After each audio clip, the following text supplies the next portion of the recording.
میں اپنے خوبصورت اور پرسکون دیہات میں رہتی تھی، جہاں ہر طرف ہریالی اور سکون کا راج تھا۔ مٹی کے کچے گھر، دیسی طرز کی زندگی اور صبح سویرے پرندوں کی چہچہاہٹ میری زندگی کا کل سرمایہ تھے۔ میری عمر یہی کوئی 14 سال کے قریب تھی اور میں اپنی ماں کے ساتھ ایک چھوٹے سے کچے مکان میں رہتی تھی۔ ہمارے پاس زندگی کی بہت زیادہ سہولیات تو نہیں تھی، لیکن جو کچھ بھی تھا ہم اس میں بے حد مطمئن اور خوش تھے۔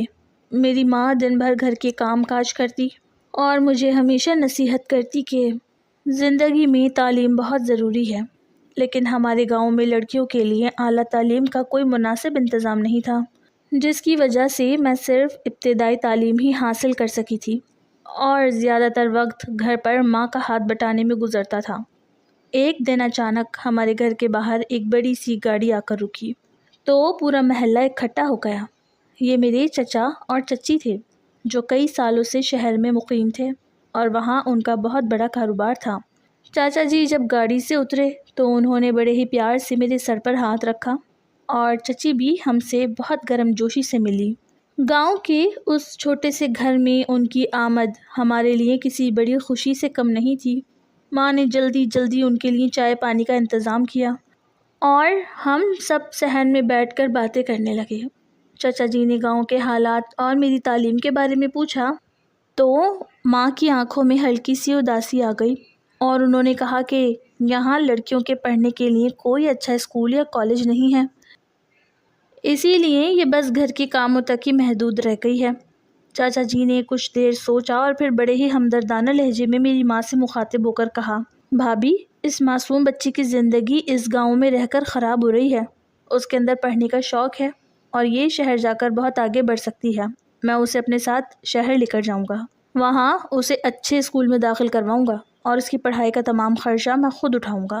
چاچی نے بھی چاچا کی بات کی تائید کی اور کہا، ہاں، ہمارے گھر میں بھی اس کا دل لگا رہے گا اور یہ ہماری بیٹیوں کی طرح پڑھے گی۔ میری ماں نے جب یہ سنا تو ان کی خوشی کی کوئی انتہا نہ رہی۔ ان کی آنکھوں میں میرے روشن مستقبل کے خواب سجنے لگے۔ وہ چچا جی کی اس ہمدردی پر بے حد ممنون ہوئیں اور انہوں نے بڑی خوشی خوشی مجھے شہر بھیجنے کا فیصلہ کر لیا۔ میں بھی شہر کی زندگی اور نئے اسکول کے تصور سے بہت پرجوش تھی۔ ماں نے میرے چند پرانے کپڑے ایک چھوٹے سے بیگ میں جمع کیے اور روتے ہوئے مجھے دعائیں دے کر چچا جی کے ساتھ روانہ کر دیا۔ میں گاڑی کی پچھلی سیٹ پر بیٹھی کھڑکی سے پیچھے چھوٹتے اپنے گاؤں کو دیکھ رہی تھی اور دل میں ایک نئی زندگی کی امیدیں لیے چچا جی کے ساتھ شہر کی طرف بڑھ رہی تھی، جہاں ہماری گاڑی چند گھنٹوں کے سفر کے بعد چاچا کے بڑے اور عالیشان گھر کے سامنے جا کر رک گئی، جہاں سے میری زندگی کا ایک بالکل نیا باب شروع ہونے والا تھا۔ میں جب چچا جی اور چاچی کے ساتھ ان کے اس بڑے اور عالیشان بنگلے میں پہنچی تو میری معصوم آنکھوں میں پڑھائی کے اور ایک نئے اسکول کے خوبصورت خواب سجے ہوئے تھے، لیکن مجھے کیا معلوم تھا کہ اس چمکتے ہوئے گھر کی دیواروں کے پیچھے میری زندگی کا سب سے کٹھن دور شروع ہونے والا ہے۔ گاڑی سے اترتے ہی چچی کے چہرے کے تاثرات بالکل بدل گئے۔ وہ چچی جو گاؤں میں میرے سر پر پیار سے ہاتھ رکھ رہی تھی، اب مجھے ایک اجنبی اور حقارت بھری نظر سے دیکھ رہی تھی۔ انہوں نے مجھے گھر کے اندرونی حصے میں لے جانے کے بجائے سیدھا پچھلے حصے میں بنے ایک چھوٹے، اندھیرے اور بدبودار سرونٹ کوارٹر کی طرف اشارہ کیا اور انتہائی سرد لہجے میں بولی، آج سے تم یہاں رہو گی اور دیکھو، خبردار جو گھر کے اندرونی حصوں میں بغیر اجازت قدم بھی رکھا۔ میں چچی کا یہ بدلا ہوا روپ دیکھ کر بری طرح سہم گئی، لیکن میں نے دل کو تسلی دی کہ شاید شہر کا رواج ایسا ہی ہوگا۔ اگلی ہی صبح سے چاچی نے اپنے اصل عزائم ظاہر کرنا شروع کر دیے۔ صبح کا سورج ابھی پوری طرح نکلا بھی نہیں تھا کہ انہوں نے سرونٹ کوارٹر کا دروازہ زور زور سے کھٹکھٹانا شروع کر دیا اور جب میں باہر آئی تو انہوں نے میرے ہاتھ میں ایک بڑا سا جھاڑو اور پونچھا تھما دیا۔ انہوں نے غصے سے چلاتے ہوئے کہا، چلو جلدی سے پورے بنگلے کی صفائی کرو، برتن دھو اور کچن کا سارا کام سنبھالو۔ اگر کام میں ذرا سی بھی غلطی ہوئی تو مجھ سے برا کوئی نہیں ہوگا۔ میں نے ڈرتے ڈرتے چاچی کی طرف دیکھا اور دھیمی آواز میں پوچھا، چاچی جی، میرا اسکول میں داخلہ کب ہوگا؟ یہ سنتے ہی چچی کا چہرہ غصے سے لال ہو گیا اور انہوں نے مجھے ایک زوردار جھڑکتے ہوئے کہا، بڑی آئی اسکول جانے والی، تیرے باپ نے بھی کبھی اسکول کا منہ دیکھا تھا جو تو یہاں پڑھنے آئی ہے؟ خاموشی سے کام کرو، یہاں مفت کی روٹیاں توڑنے کے لیے نہیں لائے ہم تمہیں۔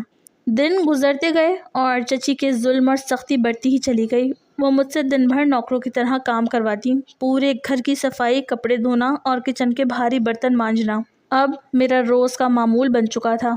اگر کبھی کام کرتے ہوئے مجھ سے کوئی برتن ٹوٹ جاتا یا صفائی میں تھوڑی سی دیر ہو جاتی تو چچی مجھے کچن میں بند کر دیتی اور کئی گھنٹے کھانا تک نہ دیتی۔ میرے ہاتھوں میں چھالے پڑ چکے تھے اور رات کو سرونٹ کوارٹر کے ٹوٹے ہوئے بستر پر لیٹ کر میں اپنی ماں کو یاد کر کے روتی تھی، لیکن میں فون پر ماں کو کچھ نہیں بتا پاتی تھی کیونکہ چچی ہمیشہ میرے سر پر کھڑی ہوتی۔ اسکول کا نام لینا تو دور کی بات، مجھے گھر کے بچوں کے پرانے اسکول بیگز اور کتابیں دیکھ کر ہی حسرت ہوتی تھی۔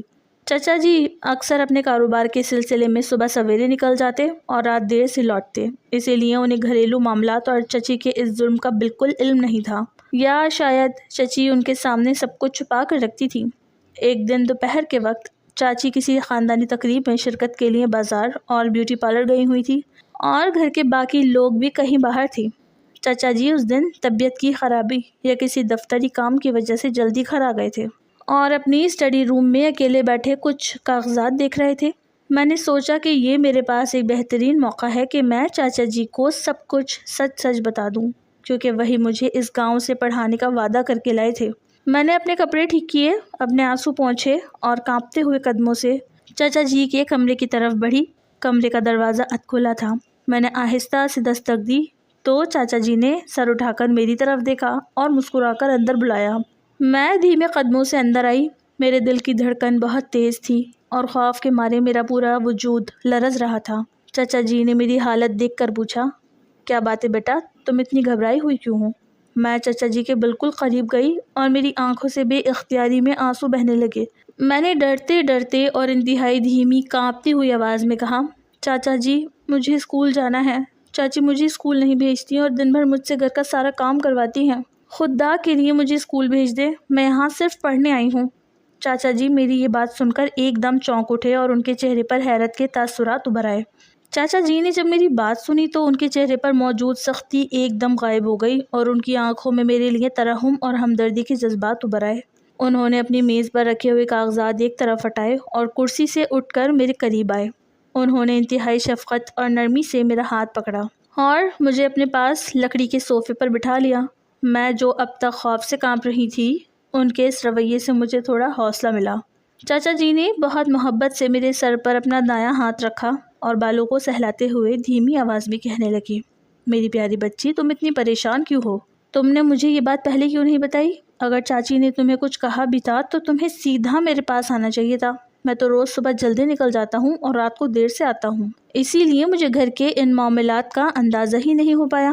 میں نے روتے ہوئے اپنی قمیص کے پلو سے آنسو پوچھے تو چاچا جی نے مجھے مزید دلاسا دینے کے لیے میرے کندھے پر ہاتھ رکھا اور پھر آہستہ آہستہ میری کمر پر ہاتھ پھیرنے لگے تاکہ میری گھبراہٹ بالکل ختم ہو جائے اور میں خود کو محفوظ محسوس کروں۔ انہوں نے مجھے تسلی دیتے ہوئے بڑے پیار سے سمجھایا اور چاچی کی طرفداری کرتے ہوئے کہنے لگے، دیکھو بیٹا، چاچی دل کی بری نہیں ہے، بس ان کا مزاج تھوڑا سخت ہے اور وہ تمہیں شہر کے ماحول کے مطابق ڈھالنا چاہتی ہیں۔ وہ چاہتی ہے کہ تم تھوڑی ذمہ دار بن جاؤ تاکہ کل کلاں کو جب تم بڑے اسکول میں جاؤ تو تمہیں اپنے کام خود کرنے کی عادت ہو۔ رہی بات تمہارے اسکول میں داخلے کی، تو میں نے تو چاچی کو اسی دن کہہ دیا تھا کہ تمہارا ایڈمیشن کسی اچھے اسکول میں کروا دیں، لیکن شاید تمہیں معلوم نہیں ہے کہ آج کل شہر کے تمام اچھے اسکولوں میں داخلے بند ہیں اور نئے تعلیمی سال کے ایڈمیشن اگلے مہینے سے شروع ہوں گے۔ چاچا جی مسلسل میری کمر پر ہاتھ پھیر کر میرا حوصلہ بڑھا رہے تھے اور ان کا یہ دلاسا میرے ٹوٹے ہوئے دل کے لیے مرہم کی طرح تھا۔ انہوں نے آگے بڑھ کر میرے چہرے سے بکھرے ہوئے بال ہٹائے اور مسکرا کر بولے، تم بالکل فکر مت کرو، جیسے ہی اگلا مہینہ شروع ہوگا اور اسکولوں کے داخلے کھلیں گے، میں خود اپنے ساتھ گاڑی میں بٹھا کر تمہیں لے جاؤں گا اور شہر کے سب سے بہترین اسکول میں تمہارا ایڈمیشن کرواؤں گا۔ میں تمہارے لیے نئی کتابیں، نیا اسکول بیگ اور خوبصورت یونیفارم بھی لا کر دوں گا۔ تب تک تم دل چھوٹا مت کرو اور چاچی کی باتوں کا غصہ نہ کیا کرو، وہ جو بھی کرتی ہیں تمہاری بھلائی کے لیے کرتی ہیں۔ چاچا جی کی ان طویل اور ہمدردانہ باتوں نے میرے ذہن سے سارے بوجھ اتار دیے تھے، اور مجھے لگا کہ اب واقعی میری زندگی بدلنے والی ہے اور اگلے مہینے سے میں بھی دوسرے بچوں کی طرح اسکول جا سکوں گی۔ چاچا جی نے مجھے مزید اپنے قریب کرتے ہوئے اور میرے سر پر ہاتھ پھیرتے ہوئے انتہائی دھیمی اور رازدارانہ آواز میں کہا، دیکھو بیٹا، ایک بات ہمیشہ یاد رکھنا، چاچی کو کبھی بالکل بھی ناراض نہیں کرنا، ورنہ وہ تمہیں دوبارہ گاؤں بھیج دیں گی، اور میں ہرگز نہیں چاہتا۔ وہ تو پہلے دن سے ہی یہی چاہتی تھی کہ تم شہر نہ آؤ اور گاؤں میں ہی رہو، لیکن میں چاہتا ہوں کہ تم یہاں پڑھ لکھ کر ایک بڑی افسر بنو، اپنی ماں کی غربت دور کرو اور ان کی زندگی بدلو۔ تمہیں اپنے چھوٹے بہن بھائیوں کے لیے بھی تو کچھ کرنا ہے نا۔ اگر تم چچی کے کسی بات کا برا مانو گی یا کام سے انکار کرو گی تو وہ مجھے مجبور کر دیں گی کہ میں تمہیں واپس چھوڑاؤں۔ کیا تم چاہتی ہو کہ تمہاری ماں کا خواب ٹوٹ جائے؟ چاچا جی کی ان باتوں نے میرے معصوم دل پر گہرا اثر کیا۔ انہوں نے اتنی محبت سے مجھے اپنی ماں اور بہن بھائیوں کے مستقبل کا واسطہ دے کر ایک طرح سے ذہنی طور پر پابند کر دیا کہ میں چچی کے ہر ظلم کو ہنس کر برداشت کروں۔ میں نے اپنا سر ہلایا اور عزم کیا کہ اب میں کوئی شکایت نہیں کروں گی تاکہ میرا اسکول جانے کا خواب پورا ہو سکے۔ اس دن کے بعد سے میں نے خاموشی سے گھر کے تمام کاموں میں خود کو جکڑ لیا۔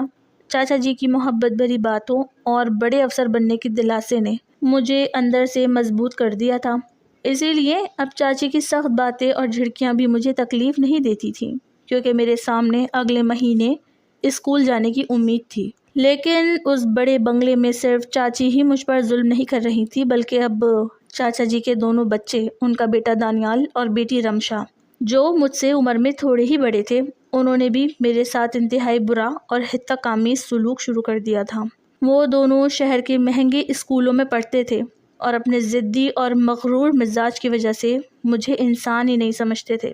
رمشا جب بھی اپنے کمرے سے نکلتی، وہ اپنے گندے کپڑے اور جوتے میرے سامنے پھینک دیتی اور کہتی، اوئے دیہاتی لڑکی، جلدی سے میرے یہ جوتے صاف کرو اور الماری ٹھیک کرو۔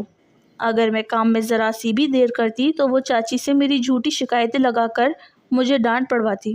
دانیال کا سلوک اس سے بھی زیادہ بدتر تھا۔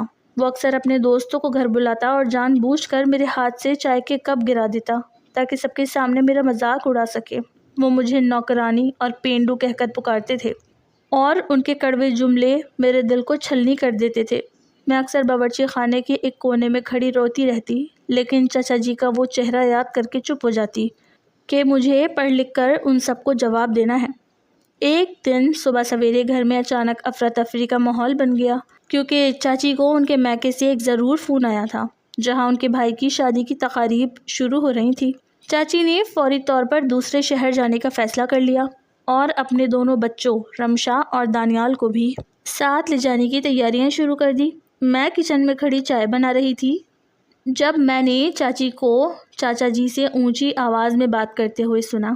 چچی اپنے بڑے بڑے سوٹ کیس صحن میں رکھ رہی تھی اور چچا جی کے سامنے کھڑی ہو کر بڑے ہی سخت لہجے میں بولی، میں اپنے بچوں کے ساتھ ایک مہینے کے لیے میکے جا رہی ہوں اور میں نہیں چاہتی کہ میری غیر موجودگی میں یہ دیہاتی لڑکی اس بڑے بنگلے میں اکیلے رہے، اسی لیے آپ اسے ابھی اسی وقت واپس اس کے گاؤں اس کی ماں کے پاس بھیج دیں۔ چاچا جی نے جب یہ سنا تو انہوں نے پہلے تو صاف منع کر دیا اور کہنے لگے کہ بھائی تم یہ کیا بات کر رہی ہو؟ میں نے اس کی ماں سے وعدہ کیا تھا کہ میں اسے شہر میں پڑھاؤں گا اور اگلے مہینے سے اسکولوں کے نئے داخلے شروع ہو رہے ہیں۔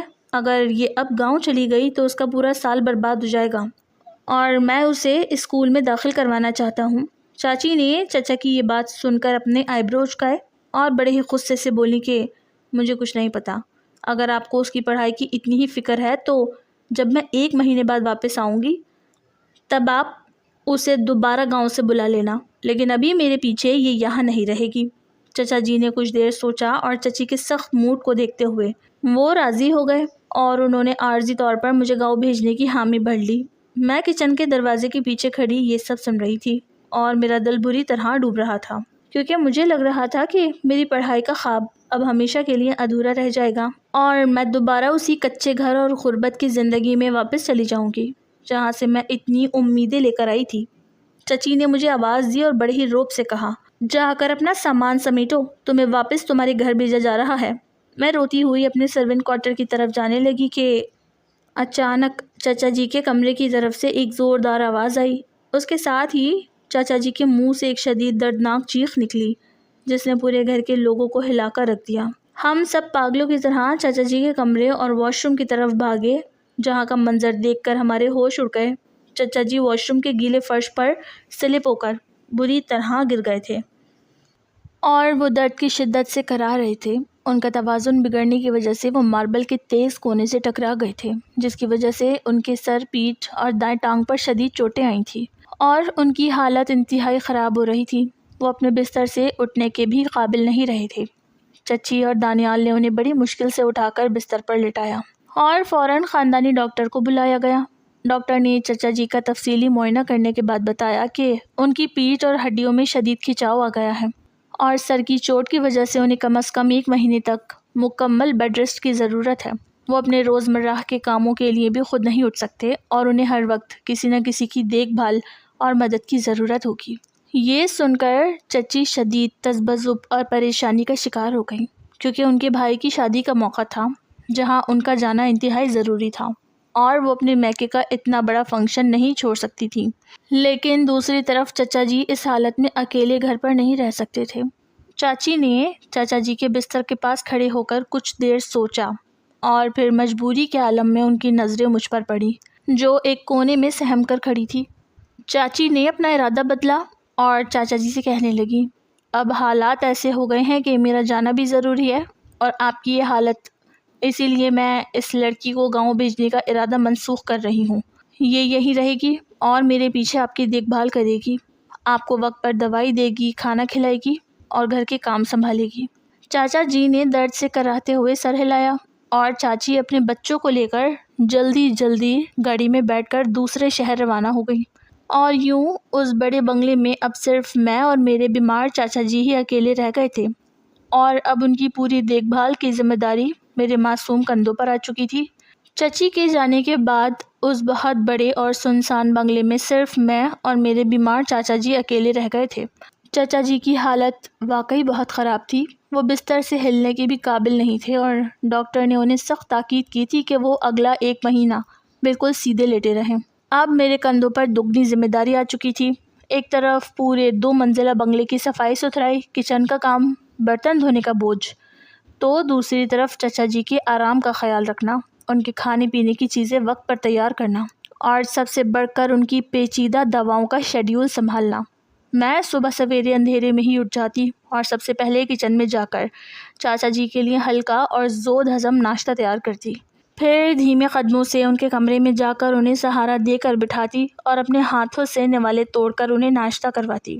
ناشتے کے فوراً بعد ڈاکٹر کی بتائی ہوئی 3 مختلف رنگوں کی گولیاں انہیں پانی کے ساتھ دیتی اور ان کی پیٹھ کے نیچے تکیہ ٹھیک کرتی۔ چچا جی درد کی وجہ سے اکثر کراہتے رہتے تھے اور مجھے ان پر بہت ترس آتا تھا۔ میں دن بھر نوکروں کی طرح بھاگ کر گھر کا جھاڑو پونچھا کرتی، کپڑے دھوتی اور پھر دوپہر اور رات کے کھانے کی تیاری میں جٹ جاتی۔ چچا جی میری اس بے لوث خدمت اور محنت کو بہت غور سے دیکھتے تھے اور جب بھی میں انہیں دوا دینے آتی اور وہ میرے سر پر ہاتھ رکھ کر بہت لمبی دعائیں دیتے اور کہتے کہ بیٹا اگر آج تم یہاں نہ ہوتی تو میرا اس حال میں کوئی پوچھنے والا نہیں تھا۔ چاچی تو مجھے اس حالت میں چھوڑ کر چلی گئیں، لیکن تم میری سگی بیٹیوں سے بڑھ کر میرا خیال رکھ رہی ہو۔ میں ان کی باتیں سن کر دل ہی دل میں خوش ہوتی کہ چلو میری محنت ضائع نہیں جا رہی اور چچا جی میری اس خدمت کے بدلے اگلے مہینے میرا ایڈمیشن ضرور کروا دیں گے۔ دن بھر کی ہڈی توڑ مصروفیات اور چچا جی کے کمرے کے چکر کاٹنے کے بعد جب رات کے 10 بجے تو میں چاچا جی کو رات کا کھانا کھلا کر اور ان کی آخری دوا دے کر فارغ ہوئی۔ میرا پورا وجود تھکن سے چور ہو رہا تھا اور میری ٹانگوں میں شدید درد تھا۔ میں نے چچا جی کے کمرے کی لائٹ مدھم کی اور ان سے اجازت لینے کے لیے ان کے بستر کے پاس آئی تاکہ میں پچھلے حصے میں بنے اپنے سرونٹ کوارٹر میں جا کر سو سکوں۔ چاچا جی نے جیسے ہی دیکھا کہ میں جانے لگی ہوں، انہوں نے اچانک میرا ہاتھ ہلکے سے پکڑا اور بڑے ہی عجیب اور دھیمے لہجے میں بولے کہ بیٹا دیکھو رات بہت زیادہ ہو گئی ہے اور پورے بنگلے میں ہر طرف اندھیرا اور سناٹا ہے، تم باہر اس اکیلے سرونٹ کوارٹر میں جا کر کیسے سوؤ گی؟ وہاں تمہیں ڈر بھی لگے گا اور ویسے بھی میری طبیعت رات کو کسی بھی وقت زیادہ خراب ہو سکتی ہے، مجھے پانی کی یا دوا کی ضرورت پڑ سکتی ہے، اسی لیے تم آج رات باہر جانے کے بجائے میرے اسی کمرے میں نیچے فرش پر بستر لگا کر سو جاؤ تاکہ تم محفوظ بھی رہو اور ضرورت پڑنے پر میری مدد بھی کر سکو۔ چاچا جی کی یہ بات سن کر میرے دل میں اچانک ایک عجیب سی سنسنی دوڑ گئی اور مجھے اندر سے ایک عجیب سی گھبراہٹ کا احساس ہوا۔ حالانکہ چچا جی بیمار تھے اور انہوں نے یہ بات بظاہر میری حفاظت اور اپنی ضرورت کے لیے کہی تھی، لیکن ان کے لہجے کی وہ دھیمی سردی اور اکیلے کمرے کا وہ ماحول مجھے بالکل اچھا نہیں لگا۔ میرے ذہن میں فوراً خطرے کی گھنٹی بجی اور مجھے چچا جی کا اپنے پاس بٹھا کر کمر پر ہاتھ پھیرنا یاد آ گیا۔ مجھے لگا کہ چچا کے کمرے میں رات کو رکنا کسی طور بھی میرے لیے درست نہیں ہے۔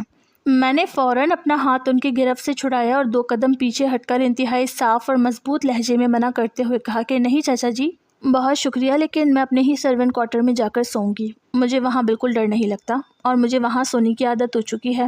رہی بات آپ کی دوا اور پانی کی، تو میں یہ پانی کا بڑا جگ اور آپ کی صبح کی دوائیں بالکل آپ کے سرہانے اس میز پر رکھ رہی ہوں۔ اگر آپ کو رات میں کوئی بھی تکلیف ہو یا آپ مجھے آواز دیں گے تو میں باہر کوارٹر سے فوراً اندر آ جاؤں گی، لیکن میں رات کو یہاں نہیں رک سکتی۔ چچا جی نے میری یہ بات سن کر اپنے چہرے پر ایک مصنوعی اداسی سجائی اور مجھے دوبارہ روکنے کی کوشش کرتے ہوئے بولے کہ ارے بیٹا، میری بات تو سنو، باہر ہوا بہت سرد ہے اور کوارٹر کا دروازہ بھی کمزور ہے، تم میری بات مان لو اور یہیں رک جاؤ۔ لیکن میں ان کے اس اصرار کو بالکل قبول نہیں کر رہی تھی اور ان کے لاکھ روکنے کے باوجود میں نے فوراً کمرے کا دروازہ پیچھے کو دھکیلا اور تیزی سے قدم بڑھاتی ہوئی صحن کو عبور کر کے اپنے چھوٹے سے سرونٹ کوارٹر کے اندر چلی گئی اور اندر سے لکڑی کا بھاری کنڈا مضبوطی سے چڑھا دیا۔ کوارٹر کے اندھیرے میں بیٹھ کر میرا دل بہت زور زور سے دھڑک رہا تھا اور مجھے چچا جی کا وہ انداز انتہائی عجیب اور پراسرار محسوس ہو رہا تھا، جس سے میری نیند اڑا کر رکھتی تھی۔ اگلی صبح جب سورج کی پہلی کرن کچے کوارٹر کی کھڑکی سے اندر آئی تو میری سہم کر جاگتی ہوئی آنکھیں لال ہو چکی تھی۔ میں نے جلدی سے اٹھ کر اپنا چہرہ دھویا اور اپنے خوف کو دل کے کسی کونے میں چھپا کر چاچا جی کے ناشتے کی تیاری کے لیے کچن کا رخ کیا۔ میرا دل اب بھی دھک دھک کر رہا تھا کہ رات کے انکار پر چچا جی خفا ہوں گے، لیکن جب میں ناشتے کی ٹرے اٹھا کر دھیمے قدموں سے ان کے کمرے میں داخل ہوئی تو وہاں کا ماحول بالکل بدلا ہوا تھا۔ چچا جی بستر پر تکیے کا سہارا لیے بیٹھے تھے اور جیسے ہی انہوں نے مجھے دیکھا، ان کے چہرے پر رات کی ناراضگی کے بجائے ایک گہری ہمدردی اور فکر مندی کے تاثرات ابھر آئے۔ انہوں نے ناشتے کی ٹرے میز پر رکھوائی اور مجھے اپنے بستر کے پاس پڑی کرسی پر بیٹھنے کا اشارہ کیا۔ جیسے ہی میں ان کے قریب بیٹھی، انہوں نے اچانک آگے بڑھ کر میرا دایاں ہاتھ اپنے دونوں ہاتھوں میں مضبوطی سے پکڑ لیا۔ ان کے ہاتھ کی گرفت میں ایک عجیب سی تپش تھی جس سے میں اندر سے سہم گئی، لیکن ان کے چہرے پر پدری شفقت کا لبادہ تھا۔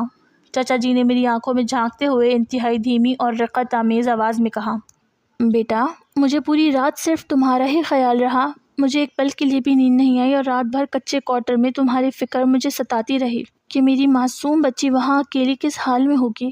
تم میری بہت بڑی ذمہ داری ہو، تمہاری غریب ماں نے تمہیں میرے بھروسے پر شہر بھیجا ہے اور میں تمہیں کبھی مایوس نہیں کروں گا۔ میں نے آج صبح ہی فون پر شہر کے ایک بہت بڑے اور نامور اسکول کے پرنسپل سے بات کر لی ہے اور میں نے تمہارا ایڈمیشن وہیں پکا کروا دیا ہے۔ اب تمہیں یہاں کوئی تکلیف نہیں ہوگی اور تم بہت جلد دوسرے بچوں کی طرح گاڑی میں بیٹھ کر اسکول جایا کرو گی۔ چچا جی کی زبان سے اسکول اور پڑھائی کا سن کر میری معصوم آنکھوں میں ایک بار پھر امید کے دیپ جل اٹھے اور میرا وہ پرانا خوف ان کے اسی دلاسی کے پیچھے کہیں چھپ گیا۔ چچا جی نے بستر کے سائڈ والے دراز سے 5000 کے چمکتے ہوئے نوٹ نکالے اور میرے ہاتھ پر رکھتے ہوئے بولے کہ یہ پیسے تم اپنے پاس رکھو، تمہیں شہر میں اپنی پسند کی کوئی بھی چیز کھانی ہو یا کچھ بھی چاہیے ہو تو تم باہر کھڑے چوکیدار سے کہہ کر منگوا لینا، لیکن دیکھو ایک بات کا خاص خیال رکھنا، اپنی چاچی کو فون پر بالکل نہیں بتانا کہ میں نے تمہیں یہ پیسے دیے ہیں، ورنہ وہ بہت بڑا طوفان کھڑا کر دیں گی اور تمہیں واپس گاؤں بھیج دیں گی۔ میں نے چچا جی کا شکریہ ادا کیا اور پیسے اپنی جیب میں رکھ لیے۔ ابھی میں اٹھنے ہی والی تھی کہ چاچا جی نے اپنے تکیے کے نیچے سے پیتل کی ایک پرانی اور بھاری چابی نکالی اور میری طرف بڑھاتے ہوئے سامنے دیوار پر لگی بڑی لکڑی کی الماری کی طرف اشارہ کیا اور کہنے لگے کہ جاؤ ذرا وہ الماری کھولو اور اس کے اندر جو لوہے کا خفیہ لاکر ہے اسے اس چابی سے ان لاک کرو۔ میں ان کے حکم پر الماری کے پاس گئی اور جیسے ہی میں نے وہ بھاری لاکر کھولا تو میری آنکھیں کھلی کی کھلی رہ گئیں۔ اس کے اندر سونے کے چمکتے ہوئے زیورات کے کئی ڈبے مخمل کے کپڑے میں لپٹے ہوئے رکھے تھے۔ چچا جی نے بستر سے ہی اونچی آواز میں کہا کہ بیٹا اس میں سے کچھ زیور باہر نکالو۔ جب میں نے سونے کے ہار اور چوڑیاں باہر نکالی تو چچا جی نے مسکرا کر کہا کہ اس لاکر میں جتنا بھی زیور ہے اس میں سے جو چیز تمہیں پسند ہو اور جو تمہیں چاہیے تم اپنے لیے لے لو۔ میں یہ سن کر یکدم گھبرا گئی اور میرے ہاتھ کانپنے لگے۔ میں نے جلدی سے وہ ڈبے واپس رکھتے ہوئے کہا کہ نہیں چچا جی، یہ تو چاچی کے زیور ہیں، میں بھلا یہ کیسے لے سکتی ہوں؟ چچی کو پتہ چلا تو وہ مجھے زندہ نہیں چھوڑیں گی۔ چچا جی نے میری گھبراہٹ دیکھ کر ایک دھیمی سی پراسرار مسکراہٹ اپنے لبوں پر سجائی اور بڑے ہی لاڈلے انداز میں بولے کہ ارے تم چچی کی فکر کیوں کرتی ہو؟ تمہاری چچی کو تو میں خود اپنے طریقے سے بتا دوں گا، اور ویسے بھی ان کے پاس بہت زیادہ زیور ہے، یہ سب ان کے کس کام کا؟ اب تم جوان ہو رہی ہو اور تم ان چیزوں کو پہنو۔ یہ کہہ کر چچا جی نے بستر پر لیٹے لیٹے ہی میرا ہاتھ دوبارہ انتہائی مضبوطی سے پکڑ لیا اور لاکر سے سونے کا ایک بھاری اور چمکتا ہوا کنگن نکال کر زبردستی میرے نازک ہاتھ میں پہنانے لگے۔ ان کی انگلیوں کا لمس میری کلائی پر بہت سخت تھا اور وہ میرا ہاتھ چھوڑنے کا نام ہی نہیں لے رہے تھے۔ میں اس سونے کے چمکتے ہوئے کنگن کو اپنے ہاتھ میں دیکھ کر خوش ہونے کے بجائے ایک بار پھر اندر سے بری طرح کانپ اٹھی۔ چچا جی کی اس حد سے زیادہ محبت اور زبردستی کنگن پہنانے کے انداز نے مجھے بری طرح خوفزدہ کر دیا تھا۔ میں نے ایک مچھلی کی طرح تڑپ کر اپنا ہاتھ ان کی سخت گرفت سے چھڑایا اور کانپتی ہوئی آواز میں کہا، نہیں چچا جی، مجھے یہ سب نہیں چاہیے، یہ چچی کی امانت ہے اور میں اسے کبھی ہاتھ نہیں لگاؤں گی۔ میں نے فوراً اپنے ہاتھ سے وہ سونے کا کنگن اتارا، اسے واپس مخمل کے ڈبے میں رکھا اور لاکر کو جلدی سے بند کر کے چابی میز پر پٹک دی۔ میں نے چچا جی کے چہرے کی طرف دیکھا بھی نہیں اور کام کا بہانہ بنا کر تیز قدموں سے کمرے سے باہر بھاگ گئی۔ اس واقعے کے بعد میرا دل بری طرح دھڑک رہا تھا اور میں نے خود کو بچانے کے لیے دن بھر کے کاموں میں مصروف کر لیا۔ میں نے پورے بنگلے کا جھاڑو پوچھا کیا، کچن کے برتن مانجے اور کپڑے دھوتی رہی تاکہ مجھے چچا جی کے کمرے میں دوبارہ نہ جانا پڑے۔ تقریباً آدھا دن اسی طرح سخت محنت میں گزر گیا۔ جب دوپہر ڈھلنے لگی تو چچا جی کے کمرے سے ایک بار پھر مجھے بلانے کی آواز آئی۔ میں بہت گھبرائی ہوئی دھیمے قدموں سے اندر داخل ہوئی۔ چچا جی بستر پر بیٹھے ہوئے تھے اور انہوں نے انتہائی کمزور لہجے میں کہا، بیٹا میری پیٹھ اور سر کا درد اب کچھ کم ہے اور مجھے نہانے جانا ہے، ذرا مجھے سنبھال کر غسل خانے تک پہنچا دو۔ میں ایک بار پھر خاندانی رشتوں اور ان کی بیماری کا لحاظ کرتے ہوئے آگے بڑھی۔ میں نے چچا جی کو سہارا دیا اور آہستہ آہستہ انہیں سنبھال کر کمرے کے ساتھ بنے ہوئے بڑے غسل خانے کی طرف لے جانے لگی۔ غسل خانے کے اندر پہنچ کر میں نے ان کے نہانے کے صاف کپڑے اور تولیہ اسٹینڈ پر لٹکایا، صابن اور شیمپو ان کے ہاتھ کے پاس ترتیب سے رکھے اور خود فوراً باہر آنے لگی۔ چچا جی نے غسل خانے کا دروازہ تھوڑا سا بند کرتے ہوئے اندر سے اونچی آواز میں کہا، دیکھو بیٹا، کمرے سے باہر بالکل مت جانا، وہیں بستر کے پاس رکنا۔ اگر مجھے اندر واش روم میں کسی چیز کی ضرورت پڑی یا میرا پاؤں دوبارہ سلپ ہوا تو میں تمہیں آواز دوں گا۔ میں ان کی بات سن کر وہیں بیڈ روم میں رک گئی اور غسل خانے کے دروازے سے تھوڑی دور کھڑی ہو کر ان کے باہر آنے کا انتظار کرنے لگی۔ چچا جی اندر نہانے چلے گئے اور پانی گرنے کی آوازیں آنے لگیں۔ میں ابھی اسی الجھن اور خوف میں کھڑی تھی کہ اچانک کمرے کے ادھ کھلے دروازے سے گھر کا ایک پرانا ملازم اندر داخل ہوا۔ اس کا نام رحیم چچا تھا اور وہ باہر کا سودا سلف اور راشن لانے کا کام کرتا تھا۔ رحیم چاچا کے ہاتھ میں بازار کے تھیلے تھے اور جیسے ہی انہوں نے مجھے دوپہر کے اس وقت چاچا جی کے بیڈ روم میں اکیلے کھڑے دیکھا، ان کے چہرے پر حیرت اور تشویش کے تاثرات ابھر آئے۔ رحیم چاچا نے اپنے روایتی سنجیدگی سے میری طرف دیکھا اور دھیمی آواز میں پوچھا، بیٹی تم اس وقت یہاں چاچا جی کے کمرے میں اکیلی کیوں بیٹھی ہو، اور مالک کہاں ہیں؟ میں نے گھبرا کر غسل خانے کے بند دروازے کی طرف اشارہ کیا اور کہا، چاچا جی اندر نہانے گئے ہیں، ان کا پاؤں سلپ ہو گیا تھا نا، اسی لیے انہوں نے مجھے باہر رکنے کا کہا ہے کہ اگر انہیں ضرورت پڑی تو وہ آواز دیں گے۔ رحیم چاچا نے میری بات سنی تو انہوں نے ایک عجیب اور گہری نظروں سے مجھے دیکھا۔ ان کی آنکھوں میں میرے لیے سراسر ہمدردی اور ایک بڑا انتباہ تھا جو مجھے اندر تک ہلا گیا۔ رحیم چاچا نے کچھ دیر خاموشی اختیار کی اور پھر بڑے ہی سنجیدگی اور دھیمے لہجے میں مجھ سے مخاطب ہو کر کہا، دیکھو بیٹی، میں اس گھر میں بہت سالوں سے کام کر رہا ہوں اور یہاں کے مزاج کو اچھی طرح سے جانتا ہوں۔ اگر مالک بیمار ہیں اور انہیں غسل خانے میں یا کسی بھی کام میں مدد کی ضرورت ہے تو انہیں گھر کے کسی مرد ملازم یا باہر چوکیدار کی مدد لینی چاہیے۔ تمہارا اس طرح چچی کی غیر موجودگی میں ان کے کمرے کے باہر اکیلے رکنا درست نہیں ہے۔ میں ان کی یہ بات سن کر بالکل چپ ہو گئی۔ میرے پاس کہنے کو کوئی لفظ نہیں تھا۔ رحیم چچا نے مجھے بازار سے لایا ہوا راشن اور سودے کا سامان پکڑایا، ایک بار پھر مجھے گہری نظروں سے دیکھا اور خود خاموشی سے کمرے سے باہر چلے گئے۔ ان کے جانے کے بعد غسل خانے سے پانی گرنے کی آوازیں اب بھی آ رہی تھیں، لیکن میں رحیم چاچا کی ان باتوں کو سوچ کر ایک بہت بڑی سوچ میں پڑ گئی تھی۔ میں رحیم چچا کی باتوں کو یاد کر کے ابھی وہاں سے باہر جانے کا سوچ ہی رہی تھی کہ اچانک غسل خانے کے اندر سے چچا جی کے زور سے کراہنے کی آواز آئی، جس نے مجھے وہیں روک دیا۔ ان کے منہ سے درد کی ایک شدید چیخ نکلی اور پانی گرنے کی آواز کے ساتھ ہی کچھ ٹوٹنے کی آہٹ بھی آئی۔ میں رحیم چچا کی نصیحت کو بھول کر فوراً گھبراہٹ میں غسل خانے کے بند دروازے کے بالکل قریب گئی اور دھیمی آواز میں پوچھا کہ چچا جی آپ خیریت سے تو ہیں نا؟ اندر سب ٹھیک تو ہے؟ تو اندر سے چچا جی نے انتہائی لرزتی اور تکلیف دہ آواز میں مجھے پکارا اور کہنے لگے کہ بیٹا مجھ سے اب بالکل کھڑا نہیں ہوا جا رہا، میری پیٹھ کا درد اچانک بہت بڑھ گیا ہے، مجھے تمہاری مدد چاہیے، تم فوراً اندر آ جاؤ۔ میں نے ایک بار اپنے ارد گرد دیکھا، پورے کمرے اور ہال میں اس وقت کوئی دوسرا انسان موجود نہیں تھا جو میری جگہ اندر جا سکتا۔ میرا دل بہت زور سے دھڑک رہا تھا اور میں شدید تذبذب کا شکار تھی کہ ایک 14 سال کی بچی کے لیے غسل خانے کے اندر جانا کسی بھی طور پر درست نہیں تھا۔ لیکن اتنے میں چچا جی کے کراہنے کی آواز مزید تیز ہو گئی اور ایسا لگا جیسے وہ درد کی شدت سے فرش پر بیٹھ گئے ہوں۔ ان کی یہ حالت دیکھ کر مجھ سے رہا نہ گیا اور میں نے کانپتے ہوئے ہاتھوں سے غسل خانے کے اد کھلے دروازے کو دھکیلا اور اندر داخل ہو گئی۔ اندر کا منظر دیکھ کر میری گھبراہٹ مزید بڑھ گئی۔ چچا جی دوسری طرف منہ کیے دیوار کا سہارا لے کر کھڑے تھے اور ان کا دایاں ہاتھ ان کی کمر کی طرف بالکل نہیں جا رہا تھا۔ وہ بری طرح ہانپ رہے تھے، جیسے ان کے پٹھوں میں شدید کھچاؤ آ گیا ہو۔ چاچا جی نے ادمڑے ہوئے چہرے کے ساتھ میری طرف دیکھا اور شیمپو کے اسٹینڈ پر رکھے ہوئے صابن کی طرف اشارہ کرتے ہوئے انتہائی مظلوم اور درد بھری لہجے میں کہا، بیٹا یہ صابن اٹھاؤ اور ذرا میری کمر پر لگا دو۔ میری پیٹھ اور دائیں ہاتھ میں اس وقت اتنی شدید تکلیف ہو رہی ہے کہ میں خود اپنا ہاتھ پیچھے نہیں لے جا سکتا اور صابن نہیں لگا سکتا۔ اگر میں نے زیادہ زور لگایا تو میں دوبارہ فرش پر گر جاؤں گا۔ تم پلیز میری اتنی سی مدد کر دو۔ میں ان کے ہاتھ اور کمر کی یہ بے بسی دیکھ کر ایک بار پھر شدید کشمکش میں مبتلا ہو گئی اور صابن اٹھاتے ہوئے میرے ہاتھ بری طرح لرز رہے تھے کیونکہ اس بند غسل خانے کا ماحول مجھے اندر سے مسلسل ڈرا رہا تھا۔ میں نے لرزتے ہاتھوں سے وہ صابن اٹھایا اور ڈرتے ڈرتے چچا جی کی پیٹھ پر ملنا شروع کر دیا۔ غسل خانے کی دیواروں سے ٹکراتی پانی کی آوازیں میرے دل کی دھڑکنوں کو مزید تیز کر رہی تھیں اور میرا پورا وجود خوف کے مارے پسینے سے شرابور ہو رہا تھا۔ میں دل ہی دل میں دعا کر رہی تھی کہ یا اللہ بس یہ کام جلدی سے ختم ہو اور میں یہاں سے باہر بھاگ جاؤں۔ چچا جی بالکل ساکت کھڑے تھے، لیکن جیسے ہی میں نے صابن لگا کر اپنا ہاتھ پیچھے کھینچنے کی کوشش کی، وہ اچانک ایک جھٹکے سے میری طرف گھوم گئے۔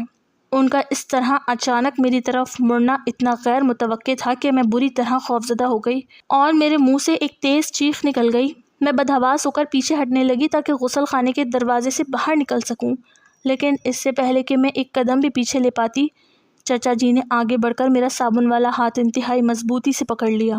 ان کی گرفت اتنی سخت تھی کہ میرے لیے اپنا ہاتھ چھڑانا ناممکن ہو گیا۔ ان کی آنکھوں میں اب بیماری کا کوئی درد نہیں تھا، بلکہ ایک ہولناک چمک تھی جس نے میرے معصوم ذہن کو وحشت زدہ کر دیا۔ میں نے روتے ہوئے اپنا ہاتھ چھڑانے کی کوشش کی اور کہا، چاچا جی خدا کے لیے میرا ہاتھ چھوڑیں، مجھے باہر جانے دیں۔ لیکن انہوں نے میرا ہاتھ نہیں چھوڑا، بلکہ مجھے اپنے مزید قریب کرتے ہوئے انتہائی دھیمی اور گہری آواز میں کہنے لگے، میری بات سنو بیٹا، تم اتنی گھبرا کیوں رہی ہو؟ میں تو تمہارا اپنا چاچا ہوں، تم میری بس تھوڑی سی مدد کرو، پھر دیکھو میں تمہاری زندگی کیسے بدلتا ہوں۔ میں نے جس بڑے اسکول میں بات کی ہے، میں کل ہی تمہیں وہاں لے جا کر ایک اچھے اور بڑے اسکول میں پڑھاؤں گا۔ تمہاری پڑھائی کا سارا خرچہ میرا ہوگا۔ وہ یہی نہیں رکے بلکہ مجھے مزید بلیک میل کرنے کے لیے بڑے بڑے لالچ دینے لگے اور بولے، تمہارا وہ گاؤں کا کچا گھر ہے نا، میں تمہاری ماں کو بہت سارے پیسے دوں گا اور تم سب کا وہ کچا گھر پکا بنوا دوں گا۔ تمہاری جو چھوٹی بہنیں گاؤں میں ہیں، میں ان کی بہت اچھے اور امیر گھرانوں میں شادیاں کراؤں گا اور تمہارے بھائیوں کو شہر میں بڑا کاروبار سیٹ کر کے دوں گا۔ تمہیں زندگی کی ہر خوشی ملے گی، بس تم میری بات مان لو اور یہاں سے باہر جانے کی ضد مت کرو۔ چاچا جی کی زبان سے ان قیمتی چیزوں اور خاندانی مستقبل کی لالچ کا سن کر مجھے رحیم چاچا کی وہ باتیں یاد آ گئیں کہ یہاں کچھ غلط ہو رہا ہے اور اب مجھے اپنی عزت اور جان بچانے کے لیے ہر قیمت پر اس بند غسل خانے سے باہر نکلنا تھا۔ میں نے اپنے پورے وجود کی طاقت اکٹھی کی اور ایک زوردار چیخ ماری جس سے غسل خانے کی دیواریں گونج اٹھی۔ میں نے پوری طاقت سے اپنا ہاتھ چاچا جی کی گرفت سے چھڑانے کے لیے ایک جھٹکا دیا اور اللہ کا شکر ہے کہ ان کا ہاتھ گیلا ہونے کی وجہ سے پھسل گیا۔ میں ایک پل بھی ضائع کیے بغیر پاگلوں کی طرح غسل خانے سے باہر کی طرف بھاگی۔ میرا دل سینے سے باہر آنے کو تھا اور خوف کے مارے میری آنکھوں سے آنسو بہہ رہے تھے۔ جیسے ہی میں بیڈ روم کا دروازہ پار کر کے ہال میں آئی تو سامنے رحیم چاچا کھڑے تھے جو سودا سلف رکھ کر ابھی تک باہر نہیں گئے تھے۔ انہوں نے مجھے اس طرح روتے اور ہانپتے ہوئے بھاگتے دیکھا تو وہ بری طرح چونک اٹھے۔ میں بھاگتی ہوئی ان کے پاس گئی اور روتے ہوئے ان کا کرتا پکڑ لیا اور التجا کی کہ رحیم چاچا خدا کے لیے میری مدد کریں، مجھے یہاں سے نکالیں، چاچا جی بہت برے ہیں، وہ مجھے دھمکا رہے ہیں۔ رحیم چاچا نے تڑپ کر میرے سر پر ہاتھ رکھا اور انتہائی مضبوط اور تسلی بخش لہجے میں کہا کہ بیٹا تم بالکل فکر نہ کرو اور نہ ہی ڈرو، جب تک میں زندہ ہوں تمہارے ساتھ کچھ غلط نہیں ہونے دوں گا، تم فوراً اپنے کوارٹر میں جاؤ، میں تمہارے ساتھ ہوں۔ ان کی بات سن کر میرے گرتے ہوئے حوصلے کو سہارا ملا اور میں تیز قدموں سے صحن عبور کر کے اپنے سرونٹ کوارٹر کی طرف بھاگی۔ میں نے جلدی اپنا پرانا لکڑی کا صندوق کھولا اور روتے ہوئے اپنے 2-4 پرانے کپڑے اس میں ٹھونسنے لگی۔ میری بس ایک ہی دھن تھی کہ مجھے ابھی اسی وقت اس منحوس بنگلے سے نکل کر اپنے گاؤں میں اپنی ماں کے پاس جانا ہے۔ میں سامان سمیٹ رہی تھی کہ اچانک کوارٹر کا دروازہ ایک زوردار جھٹکے سے کھلا اور چچا جی وہیں آ کر کھڑے ہو گئے۔ ان کے چہرے پر اب بیماری کا کوئی اثر نہیں تھا، بلکہ ان کی آنکھیں غصے اور انتقام کی آگ سے لال ہو رہی تھیں۔ انہوں نے مجھے سامان سمیٹتے دیکھا تو ایک خبیثانہ مسکراہٹ اپنے چہرے پر سجائی اور آگے بڑھ کر انتہائی خوفناک لہجے میں مجھے دھمکاتے ہوئے بولے، اچھا تو تم یہاں سے بھاگنے کی تیاری کر رہی ہو، لیکن میری بات کان کھول کر سن لو، اگر تم نے اس گھر سے باہر قدم بھی رکھا یا اپنے گاؤں جا کر کسی کو کچھ بھی بتانے کی کوشش کی تو میں تم پر چوری کا ایسا ہولناک الزام لگاؤں گا کہ تم زندگی بھر جیل کی سلاخوں کے پیچھے سڑتی رہو گی۔ میں اپنی بیوی کو بتاؤں گا کہ میری بیماری کا فائدہ اٹھا کر تم نے میرے بیڈ روم کی الماری کھولی، چابی چرائی اور لاکر میں سے سونے کا وہ قیمتی کنگن اور لاکھوں روپے کا زیور نکال کر اپنے صندوق میں چھپا لیا ہے۔ چچا جی نے میری طرف اشارہ کرتے ہوئے مزید کہا کہ جب پولیس یہاں آئے گی اور تمہارے اس غریب کچے کوارٹر کی تلاشی لے گی تو کوئی بھی ایک نوکرانی کی بات پر یقین نہیں کرے گا، سب میری عزت اور دولت کو دیکھیں گے اور میں تمہیں ایسی جیل میں ڈلواؤں گا جہاں تمہاری غریب ماں بھی تم سے کبھی نہیں مل پائے گی۔ میں ان کا یہ خوفناک منصوبہ اور جھوٹا الزام سن کر بالکل گونگی ہو گئی اور میرا پورا جسم کانپنے لگا۔ اب میں خود کو کیسے بے گناہ ثابت کروں گی؟ لیکن ابھی چاچا جی اپنی دھمکی پوری ہی کر پائے تھے کہ پیچھے سے رحیم چاچا کی کڑکدار اور غصے سے بھری آواز گونجی۔ انہوں نے آگے بڑھ کر چچا جی کا راستہ روکا اور ان کی آنکھوں میں آنکھیں ڈال کر انتہائی دلیری سے کہا کہ چودھری صاحب بس بہت ہو گیا، اب اپنی زبان کو لگام دیں، آپ اس معصوم بچی پر کوئی جھوٹا الزام نہیں لگا سکتے، کیونکہ میں سب کچھ اپنی آنکھوں سے دیکھ چکا ہوں اور میں پولیس کو، پنچایت کو اور آپ کی بیوی کو سچ بتاؤں گا کہ آپ نے اس اکیلے گھر میں بیماری کا ڈھونگ رچا کر اس معصوم لڑکی کے ساتھ کیا کرنے کی کوشش کی ہے۔ رحیم چاچا نے میرا صندوق اٹھایا اور چچا جی کو پیچھے دھکیلتے ہوئے کہا کہ اب یہ لڑکی ایک بل بھی یہاں نہیں رکے گی اور اگر آپ نے کوئی چال چلنے کی کوشش کی تو آپ کی خاندانی عزت بازار میں نیلام ہو جائے گی۔ رحیم چاچا کا یہ روپ دیکھ کر چچا جی کے چہرے کا رنگ اڑ گیا اور وہ بالکل بے بس ہو کر پیچھے ہٹ گئے، جبکہ رحیم چاچا مجھے اپنے ساتھ لے کر اس بنگلے سے باہر نکل آئے۔ رحیم چاچا مجھے اس خوفناک بنگلے سے نکال کر سیدھا ریلوے اسٹیشن لے گئے، جہاں سے ہم نے گاؤں جانے والی ٹرین پکڑی اور چند گھنٹوں کا طویل سفر طے کرنے کے بعد بالآخر میں اپنے اسی کچے گھر کے سامنے پہنچ گئی جہاں میری ماں دروازے پر کھڑی میرا انتظار کر رہی تھی۔ رحیم چاچا نے مجھے ماں کے حوالے کیا اور پھر انہوں نے بغیر کچھ چھپائے شہر کے اس عالی شان بنگلے میں چچا جی کی اس ہولناک حقیقت اور غسل خانے کے اندر پیش آنے والے واقعے کا سب کچھ سچ بتا دیا۔ میری ماں نے جب یہ سنا تو وہ ایک دم فرش پر بیٹھ گئی اور زور زور سے رونے لگی، ان کی ہچکیاں بند گئی اور وہ روتے ہوئے کہنے لگی کہ میں تو بس اپنی معصوم بیٹی کو پڑھانا چاہتی تھی، میں غریب اور بے بس ماں یہی سوچ کر اسے شہر بھیجا تھا کہ یہ وہاں جا کر اچھا پڑھ لکھ لے گی تو ہماری یہ غربت ختم ہو جائے گی اور ہماری زندگی بدل جائے گی۔ مجھے کیا معلوم تھا کہ رشتہ داروں کے روپ میں وہاں ایسے بھیڑیے بیٹھے ہیں جو میری بچی کی زندگی برباد کر دیں گے۔ رحیم چاچا نے میری روتی ہوئی ماں کے سر پر ہاتھ رکھا اور انتہائی مخلصانہ انداز میں دلاسا دیتے ہوئے کہا کہ بھابھی آپ بالکل فکر نہ کریں اور نہ ہی روئیں، اب سب کچھ ٹھیک ہے، ہماری بچی کا حوصلہ بہت بڑا ہے اور یہ گاؤں میں رہ کر بھی اپنا خواب پورا کر سکتی ہے۔ ہمارے گاؤں میں بھی تو اسکول موجود ہے، آپ اسے 10ویں جماعت تک یہیں گاؤں کے اسکول میں پڑھائیں اور جیسے ہی یہ 10ویں پاس کر لے گی تو میں خود شہر جا کر اس کے کالج اور BA کے پرائیویٹ داخلے کے تمام فارم اور تعلیمی دستاویزات لا کر دوں گا اور اس کی پڑھائی میں جتنی بھی مدد ہو سکے گی میں خود آگے بڑھ کر کروں گا۔ رحیم چاچا نے اسی وقت مجھے اپنی سگی بیٹی بنا لیا اور میری تعلیم کی پوری ذمہ داری اٹھانے کا پکا وعدہ کر لیا۔ اس دن کے بعد رحیم چچا نے واقعی میری ہر ممکن مدد شروع کر دی اور ان کے اس سچے حوصلے کی بدولت میں نے دن رات ایک کر کے پوری لگن کے ساتھ پڑھائی کی اور گاؤں کے اسی چھوٹے سے اسکول سے 10ویں جماعت کا امتحان بہت اچھے نمبروں سے پاس کر لیا۔ 10ویں پاس کرنے کے بعد رحیم چچا اپنے وعدے کے مطابق شہر گئے اور میرے لیے BA کے پرائیویٹ داخلے کے فارم لے کر آئے۔ میں نے گھر بیٹھے ہی سخت محنت کی اور بالآخر پرائیویٹ BA کی ڈگری بھی مکمل کر لی۔ تعلیم حاصل کرنے کے بعد میں نے فیصلہ کیا کہ میں اپنے اس طاقت کو ضائع نہیں ہونے دوں گی اور میں نے گاؤں کے چھوٹے بچوں کو اپنے کچے گھر کے صحن میں بٹھا کر مفت پڑھانا شروع کر دیا۔ میں بچوں کو نہ صرف کتابی تعلیم دیتی تھی بلکہ زندگی کی سب سے اہم باتیں بھی سکھاتی تھی۔ میں نے اپنے تجربے سے سیکھا تھا کہ رشتے بظاہر جیسے نظر آتے ہیں اندر سے ہمیشہ ویسے نہیں ہوتے۔ چہرے کے پیچھے چھپی حقیقتیں کچھ اور ہوتی ہیں۔